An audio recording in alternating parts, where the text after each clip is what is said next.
السلام علیکم جی وعلیکم السلام. جی کون صاحب کہاں سے؟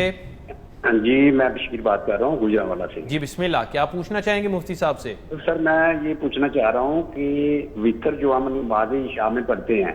جی میں بشیر احمد بات کر رہا ہوں. جی میرے بھائی، جو آپ نے فرمایا جو وتر ہیں ان کے بارے پوچھیں.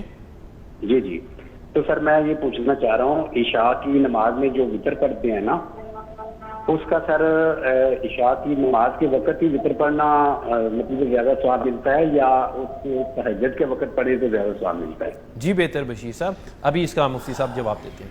جزاک جی اللہ. اللہ کے نبی صلی اللہ علیہ وسلم کی دو طرح کی ہدایات اور دو طرح کی تعلیمات ہیں. حضرت ابو ہریرہ رضی اللہ تعالیٰ عنہ کو نصیحت فرمائی کہ ابو ہریرہ وتر پڑھ کر ہی سونا. ٹھیک ہے. اور حضرت ابو ہریرہ کہتے ہیں اللہ کے نبی نے مجھے 3 نصیحتیں کی تھیں، ان میں سے ایک یہ ہے کہ وتر پڑھ کر سونا تو میں تو زندگی بھر اس پر عمل کروں گا، کبھی نہیں چھوڑوں گا. سبحان اللہ.